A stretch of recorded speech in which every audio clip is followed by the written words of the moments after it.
네, 취업이 보인다 2부의 문을 활짝 열었습니다. 먼저 오늘의 채용 정보부터 만나보시죠.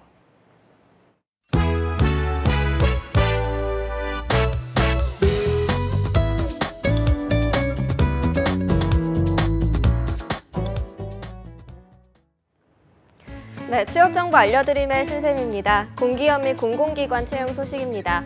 먼저 김해시 문화재단 소식인데요. 김해시 문화재단에서는 일반직 신입과 공무직 신입을 모집하고 있습니다.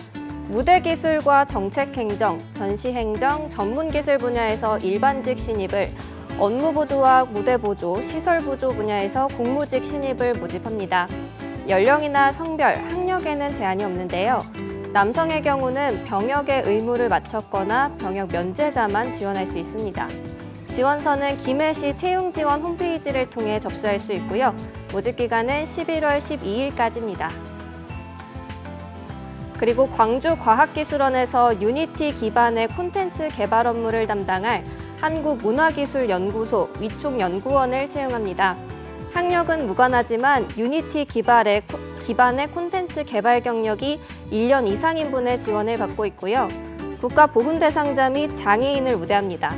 이 외에도 홀로렌즈 콘텐츠 개발 경험이 있는 분을 우대하고 있고요.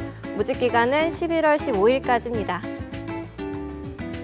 다음으로 한국노인복지회에서 어르신 안전 및 위생, 일상생활 케어를 담당할 데이케어 센터 보호사를 모집합니다. 일종 보통 운전면허를 소지하고 있고 운전이 가능한 분, 그리고 요양보호사 자격증 소지한 분의 지원을 받고 있고요. 사회복지사 자격증을 소지한 분과 사회복지 전반에 대한 이해가 있는 분을 우대하고 있습니다. 모집기간은 11월 9일까지입니다.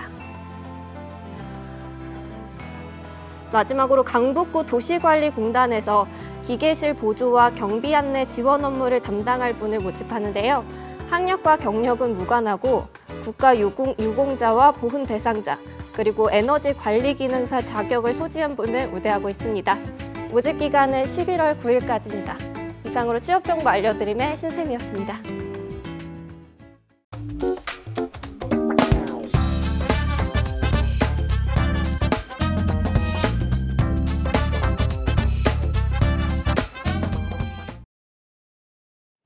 네, 이번 시간에는요, 프로 공감로 공감 멘토 오수영 교수님과 함께합니다. 어서 오십시오. 네, 안녕하세요. 공감 멘토 오수영입니다. 잘 지내셨죠? 네, 오늘 가을비가 아주 네. 보슬보슬 내려서 정말 가을의 운치가 더해지는 그러니까요. 오전인데 저녁인 줄 알았어요. 싶습니다. 그러니까요. 네, 오늘 같이 이렇게 좀 그 가을비가 촉촉하게 내리는 날, 운치는 있지만 이제 좀 다소 쌀쌀해진 느낌이긴 맞습니다. 하더라고요. 오늘부터 추워진대요, 이제. 네. 그래서 이제 본격적으로 아마 초겨울이 시작되는 느낌이 아닐까 싶은데요. 이렇게 계절이 바뀌게 되면은 보통 이제 새로운 마음으로 백화점 쇼핑 가시는 분들 많으시거든요. 예. 옷장만 하러 가시는 분들도 그러니까요. 많으시고 또 오늘 또 우리 이제 금요일이다 보니까 주말이잖아요. 네. 그래서 또 집에서 마트 장 봐서 이렇게 예. 주말에 우리 또 한먹방 하자 예. 이러는 분들 네. 많으실 텐데 오늘 특별히요 그 유통 마케팅에 대한 알찬 꿀팁 제가 준비해 드렸습니다. 그래서 오늘 경력 단절 우리 여성분들과 그리고 이제 여성 취업 준비하시는 분들 오늘 귀 쫑긋 세워주시기 바랍니다. 알겠습니다. 오늘 주말을 맞이를 해서 또 먹방 준비하시는 분들 계실 테고 쇼핑 네. 준비하시는 분들 계실 텐데 중요한 건 건강입니다. 급 추워진다고 하니까요. 네. 어디를 가시건 따뜻하게 입고 나가셨으면 좋겠습니다. 네. 자, 항상 저희와 함께 유쾌한 시간 보내주신 오수영 교수님, 오늘은 좀 어떤 이야기 준비하셨습니까? 네, 오늘도 이제 취준생들을 위한 멘탈 관리법에 대해서 알려드리도록 할 텐데요. 네. 오늘은 웃으면서 세일즈 잘하는 사람들의 비법을 준비했습니다. 웃으면서 세일즈 네, 잘하는 오늘 사람. 이제 저희 어렵네요. 지금 2부 예. 프로그램이 예. 여성 취업 관련된 부분들이잖아요. 그래서 오늘 특별히 이제 세일즈 같은 경우에는 특히 이제 유통 마케팅 같은 경우에는 백화점이나 혹은 이제 마트 그리고 보험사가 많은데요. 정말 압도적으로 여성 취업자분들이 많은 분야가 아닌가 맞습니다. 싶습니다. 예, 맞습니다. 네, 그래서 오늘 특별히 더 우리 여성 취업 그 준비하시는 우리 시청자분들 좀 더 귀를 기울여 주시길 바라고요. 이제 제가 대화 심리 전문가이다 보니까 백화점이나 뭐 마트, 뭐 판매업, 뭐 홈쇼핑, 보험사 할 것 없이 이제 다양한 영업 분야의 분들을 많이 만나보게 되는데요. 네. 그 특히 이제 제가 그 모 홈쇼핑 쇼핑 호스트 분들을 대상으로 보이스 화법 트레이너로 제가 2년간 네, 이렇게 트레이닝 일을 했었던 적이 있는데요. 네. 사실 이제 제가 직접 그 홈쇼핑 방송사에서 쇼핑 호스트 분들과 그리고 이제 저희 이제 MD 분들, PD님들을 이제 만나 뵈니 화법도 중요하지만 기본적으로 이제 심리 마케팅이 굉장히 중요하겠다라는 생각이 들더라고요. 네. 그래서 오늘은 마케팅 분야 취업을 이제 준비하시는 분들을 위해서 한국형 마케팅에서 꼭 알아두셔야 되는 심리 법칙 3가지를 준비해 봤습니다. 오. 특히 이제 면접 시험에서도 많이 언급되는 내용이기 때문에 더 귀 기울여 주시면은 이제 우리 취준생분들에게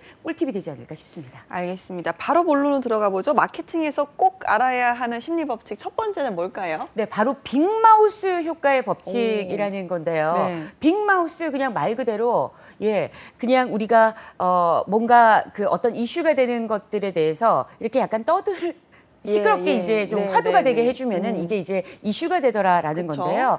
한국에는 이 엄마들 힘이 만만치 않습니다. 저희 지금 생방송 취업이 보인다 2부 프로그램도 아마 네. 지금 우리 경력단절 여성분들 이제 엄마분들이 많이 시청을 하고 계실 텐데요. 이 한국의 지금 엄마들과 그리고 이노베이터라고 불리는 혁신층 고객 그리고 이익단체라는 빅마우스들이 있는데요. 그러니까 어느 정도 입심이 강한 그렇습니다. 그런 말일까요? 예, 그렇죠. 그래서 이제 주윤말로 우리 지금 조 앵커님이 설명해 주셨습니다만 이제 입심이 강한 분들, 이제 이분들이 이런 입소문을 통한 어떤 경험 정보 그리고 이런 그 입소문을 통한 경험 정보의 그 확대 재생산이 기업의 어떤 성패를 좌우할 정도로 어떤 영향력을 발휘하더라. 이게 바로 이제 빅마우스 효과라는 건데요. 네. 특히 이 10%의 이노베이터가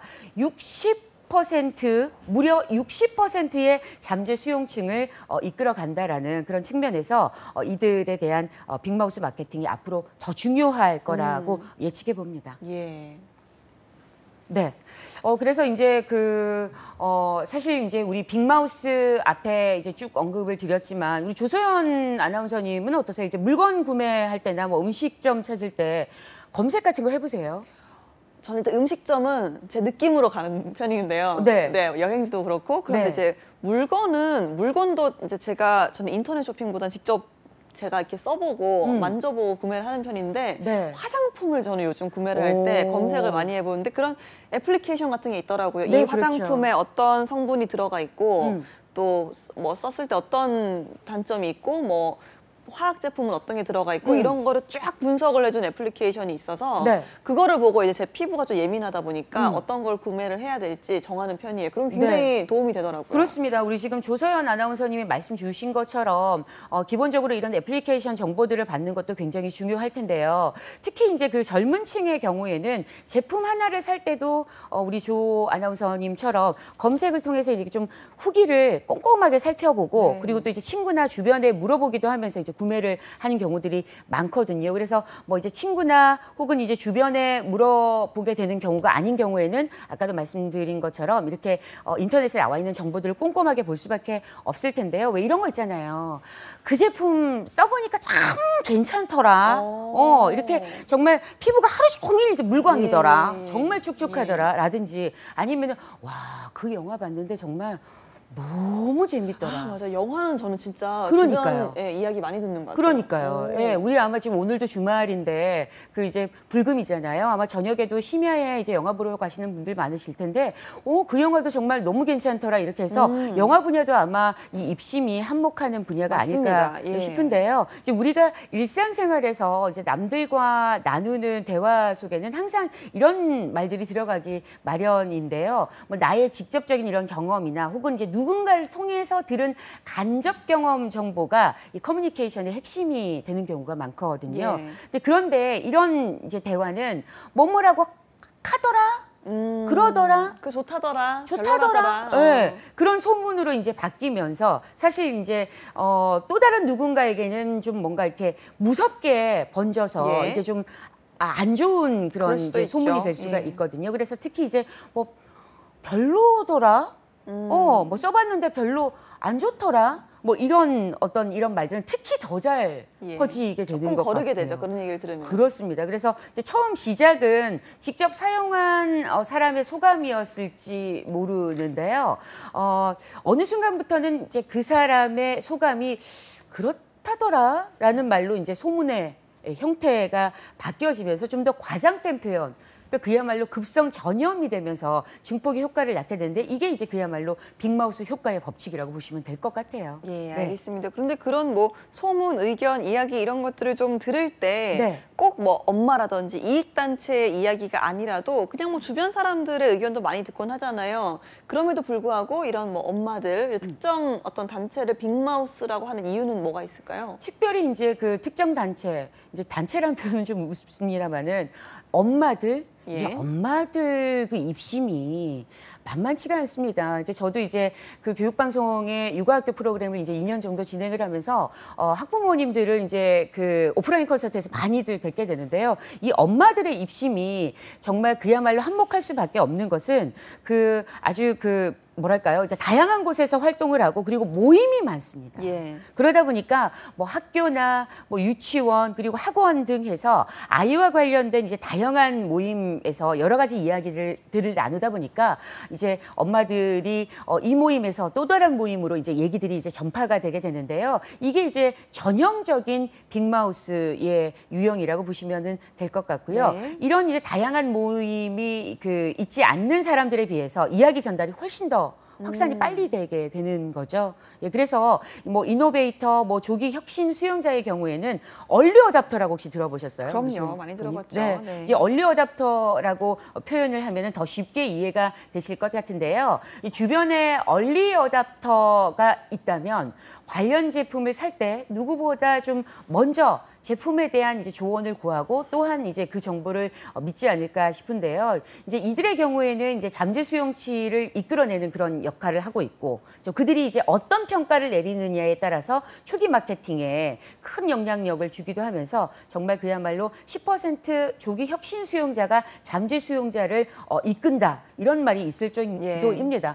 그 우리 조 아나운서님 어떠세요? 그 파워블로거 아시죠? 네, 네. 이 파워블로그의 운영자분들도 거의 대부분 엄마들이 많다고 이 부분들도 하더라고요. 정말 영향력이 대단하죠. 예, 그렇습니다. 그래서 이 파워블로그를 예를 들 수 있을 텐데요. 이제 이 파워블로거 같은 경우에도 이미 이제 성장시켜둔 자신의 그 영향력으로 제품을 평가하고 그리고 어느 정도 홍보하면서 이익을 얻게 되는데 이제 소비자들이 원하는 정보를 상세히 기록하면서 그리고 잠재 수용자들이 검색을 통해 정보를 얻으려고 할 때 가장 먼저 이제 등장하게 되는 거 이게 이제 파워블로그라고 볼 수 있는데요. 이런 얘기들 이제 우리 시청자분들 많이 들어보셨을 겁니다. 입소문이 났다. 예, 입소문으로 그쵸, 극찬하더라. 입소문, 예. 라든지 뭐 이런 얘기들 많이 들어보셨을 텐데요. 이제 이런 문구의 내용 속에서 이제 빅마우스의 역할을 톡톡히 한다고 보시면 될 것 같습니다. 알겠습니다. 입심의 힘, 빅마우스 효과에 대해서 이야기를 좀 해봤고요. 네. 두 번째 효과는 뭐가 있을까요? 네, 두 번째 효과는 바로 보상 심리의 법칙인데요. 개인적으로 이제 우리나라 사람들 같은 경우에는 그 현실지향적 성격이 강하다는 생각이 예. 들거든요. 그래서 특히 아마 우리 이제 시청하시는 분들이 우리 분들이 많으실 텐데 여성분들 같은 경우는 특별히 더 그런 것 같아요. 이제 어릴 때도 이렇게 관찰을 해보면은요. 남자 아이들 같은 경우는 어릴 때도 약간 비현실적인 장난감을 좋아하더라고요. 예. 뭐 이렇게 공룡. 로봇, 그렇죠. 예. 세상 망구 필요 없는 공룡. 그리고 또 예. 뭐 이제 로봇, 뭐 이렇게 그렇죠. 칼 이런 예, 거 맞습니다. 좋아하는데 여자 아이들 같은 경우에는 이게 소꿉놀이 거기다 보면 별거 예. 다 있어요. 뭐 접시도 있고 냉장고, 예. 가스레인지 이런 것들도 다 있고 그래서 아무튼 예. 이 현실적인 그런 그 놀이들을 많이 하는 것처럼 이렇게 어찌되었든 이런 그 미래에 대한 무형적 가치 추구보다는 우선 현실에서 일어나는 자신의 희생에 대해서 이제 보상을 받으려는 심리가 강한데요. 이러한 보상 심리가 환금화 성향으로 이루어지게 되는데 환금화니까요. 말 그대로 예, 돈으로 환산했을 그렇습니다. 때. 예, 돈으로 환산한다라는 건데 그래서 이제 추상적 희생 가치를 현금 수치로 그리고 이제 시간 수치로 환산을 해서 어필하는 이제 환금화 마케팅이 우리나라 그 상황에서 어필하는 아주 중요한 상황이라고 볼 수가 있는데요. 이런 말들 아마 들어보셨을 겁니다. 그걸 돈으로 환산하면 어느 정도 돼?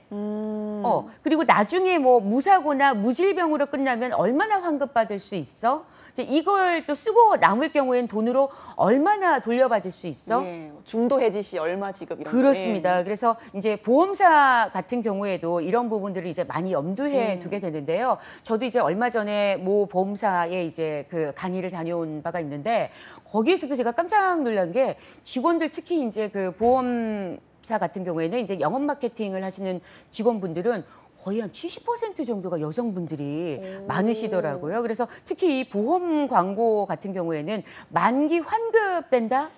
이런 이야기 이제 많이 들어보셨을 거예요. 우리 그 조엔 아나운서님은 어떠세요? 이제 보험을 그 이렇게 구매하게 될 때 만기 환급된다라는 걸 이제 좀 더 유념해 두시는 편이세요? 어떠세요? 저는 만기 환급보다 저도 네. 사실 중도 해지에 더 예, 주의를 하게 되죠. 네. 그래서 이제 뭐 어쨌든 중도 해지나 이제 만기 환급 이제 우리가 보험을 구매하게 될 때 이런 부분들을 유념을 해두게 될 텐데 특히 이제 우리나라 보험 설계사들 같은 경우에는 고객에게 가장 신경을 쓰는 부분이 보장 내용에 대한 이제 꼼꼼한 설명이 아니라 의외로 환급률이라고 말을 하는 경우들이 많거든요. 그래서 환급률이 몇 %고 그래서 이제 만기 후에 얼마를 받게 된다. 뭐 이런 얘기들을 이제 설명을 한다라는 얘기들을 많이 듣게 되는데요. 그래서 고객들이 보장 내용도 보지만 그만큼 중요하게 생각하는 게 나중에 얼마의 돈을 받을 수 있을 타는가, 것인가. 받을 수 있을 예, 것인가. 그럼요. 이런 부분에 좀 더 그 관심을 많이 가지고 있다라고 얘기를 하더라고요. 그래서 그런지 우리나라의 그 보험 상품을 보면 이제 완벽한 이제 보장성 보험의 성격보다는 저축성 성격의 보험들이 이제 강한 그런 상품들이 많은 편입니다. 그렇기 때문에 우리나라 소비자의 보상 심리 이 지향성을 기업에서 마케팅 전략 수립 과정에서 상품 개발 시에 감안할 필요가 있고 그리고 일부에서는 실제로 이렇게 하고 있고요. 그리고 우리 지금 취준생 우리 여러분, 우리 시청자분들 이제 귀를 제가 아까 쫑긋 해달라고 말씀드렸잖아요. 이 부분 아까 제가 말씀드렸던 보상심리 법칙 같은 경우에는 보험사 같은 경우에는 면접에도 굉장히 다수 등장하는 그런 네. 내용이기도 합니다. 알겠습니다. 이렇게 좀 두 번째 법칙이죠. 보상심리 법칙까지 알아봤는데요. 세 번째 심리 마케팅 법칙은 뭘까요? 네, 바로 손실 민감의 법칙인데요. 이제 유통 마케팅이나 이제 보험사 같은 경우에 이 손실 민감의 법칙에 대해서 유난히 더 이제 신경을 쓰는 편인데요. 우리나라 사람들이 이제 이익보다는 손실에 더욱 민감하다라는 사실이 이제 주식 시장이나 이런 사행 산업에서 보면 더 많이 나타나고 있는데요. 일반적으로 동양인이 서양인보다는 손실 방어 심리가 좀 더 강하다라고 보시면은 될 것 같습니다. 특히 이제 우리나라의 경우에는 과거 선택에 대한 그 후회 과정에서 손해에 더욱 이제 민감해지는 편이라고 보시면 될 것 같은데요. 이런 손실 구제 메시지나 혹은 후회 메시지를 이용한 마케팅은 이제 우리나라 소비자에게 좀 더 강하게 어필되는 기법 중에 하나라고 보면 될 것 같아요. 예를 들면 이런 것들인데요. 그거 그때 샀어야지 되는데. 좀 더, 솔드아웃 돼가지고. 예, 그러니까. 이제 판매가 다 마감이 돼서, 솔드아웃 돼서 이제 사지를 못하네. 이런 거라든지, 내가 그건 샀어야 되는데 내가 이걸 사가지고 후회하네. 라든지, 이게 좀 더, 뭐 요즘 이제 화장품, 아까 우리 조서연 아나운서님 말씀 주셨습니다만은 요즘 또 그래서 뭐 화학 제품들이 이미 그 성분 안에 이미 안 들어가 있는 거. 이게 보니까 얘가 좀 더 좋네. 얘가 더 좋네. 얘가 좀 더 자연 유래 제품이네. 그래서 이걸 살 걸 그랬는데 이렇게 후회한다. 뭐 이런 얘기를 하기도 하고 또 그걸 내가 선택했더라면 뭔가 이렇게 이 제품에 특히 이제 보험 상품이나 뭐 이런 보험 상품 중에서도 이렇게 약간 재테크 상품들이 있잖아요. 내가 좀 더 부자가 됐을 텐데. 라든지 혹은 뭐 이런 부분들을 이제 많이들 얘기를 하실 텐데요. 사실 이제 다들 한 번쯤 이런 말씀들 들어보셨을 거예요. 이게 이제 손실 회피 라거나 혹은 이제 민감 성향이라고들 얘기를 하는데 노벨 경제학상 수상자인 카네만의 경우에는 카네만 그리고 이제 그의 동료인 트베르스키라는 학자가 있는데 이 두 분의 경우에는 이제 주식 투자와 같은 이런 비경제성이 드러나는 현실을 보고 이미 밝혀낸 이론이기도 합니다. 그래서 이러한 손실 민감 성향은 특히 이제 우리나라 사람들에게서 더 두드러지는 그런 경향이 있다라고 보는데요. 그렇기 때문에 이제 이런 부분을 어떻게 어필해서 마케팅 전략에 사용하면 좋은지, 기업은 물론 이제 우리 자신들에게 어떻게 어필하면 좋은지 이제 취준생 분들에게 도움이 되지 않을까 싶습니다. 알겠습니다. 오늘 취준생들에게 도움되는 심리 마케팅 법칙 3가지 알아봤는데요. 이번에는요, 사연으로 만나보는 멘탈 관리법 시간입니다. 먼저 오늘의 사연부터 만나보시죠.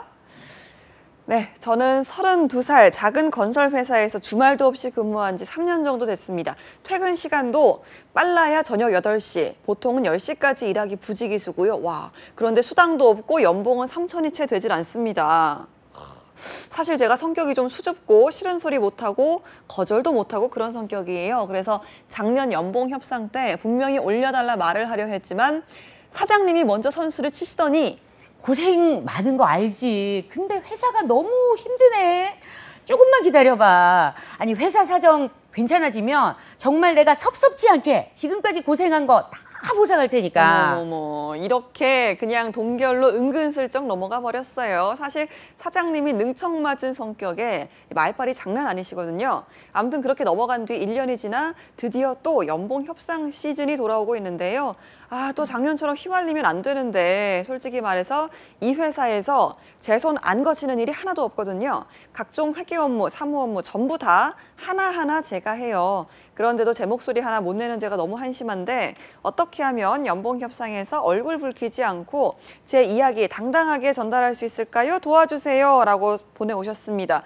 아니 이렇게 일도 많이 하시고 네. 너무 소심하셔가지고 연봉 협상 때 목소리를 못 내시는 분 어떻게 해야 될까요? 그렇습니다. 아니 사실 이 돈 이야기가 좀 쉽지는 어렵죠. 않은 예, 한국 사람들은 더 어렵습니다. 부분입니다. 이제 저희 앞서서도 이제 유통 마케팅 심리에 대해서 언급을 드렸습니다만은 특히 이제 유통 마케팅 파트 같은 경우에는 이제 연봉 협상을 자주자주 하시더라고. 이제 판매를 잘하시고 예. 이런 분들 같은 경우에는 연봉을 좀 더 올려주세요 이런 경우들이 많을 텐데 사실 이제 껄끄러운 부분이기는 합니다만은 받아야 하는 당연한 권리이기 그럼요. 때문에 말씀을 꼭 하셔야 되는 부분인데요. 어떤 일보다 이제 잘해야 하는 일이기 때문에 그렇지 않을까 싶습니다. 사실 이제 우리가 다 일을 하는 이유는 뭡니까? 이제 돈 벌자고 하는 거지 않습니까? 그래서 맞습니다. 이 부분은 이제 받아야 하는 당연한 권리라서 말씀을 꼭 해야 되는 부분일 거란 생각이 들거든요. 예. 네, 아니 우리 조서연 아나운서님은 어떠세요? 이런 경우라면 어떻습니까?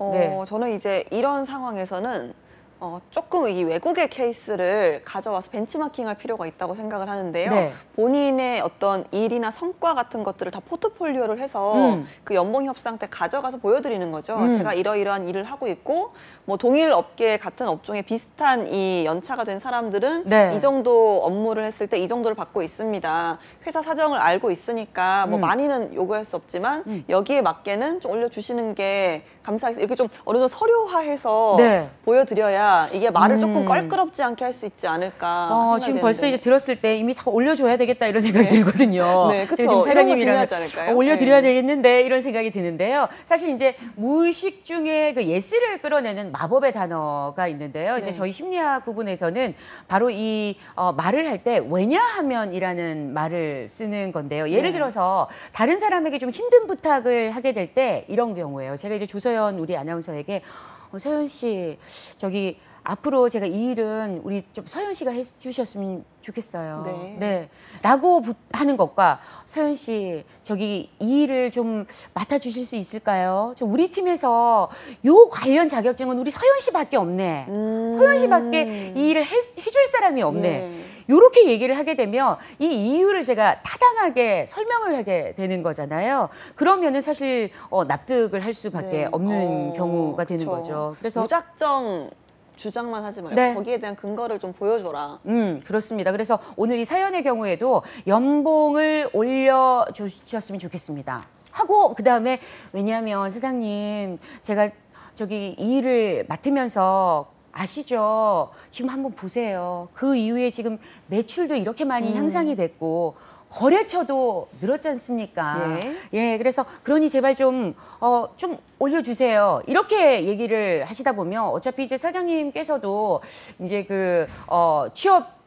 이게 취업하셔서 이제 애쓰셔서 이렇게 이분이 이 분야에 들어오셔서 매출이 신장이 된 거기 때문에 뭐 당연히 매출이 신장이 됐는데 이익이 났는데 올려주셔야 되지 않을까 싶습니다. 알겠습니다. 오늘 오수양 교수님과 함께 저희가 심리 마케팅도 이야기를 좀 해봤고요. 네네. 또 어떻게 하면 웃으면서 네. 연봉 협상에서 승리할 수 있는지도 알아봤습니다. 오늘 함께해 주신 오수양 교수님 고맙습니다. 네, 감사합니다.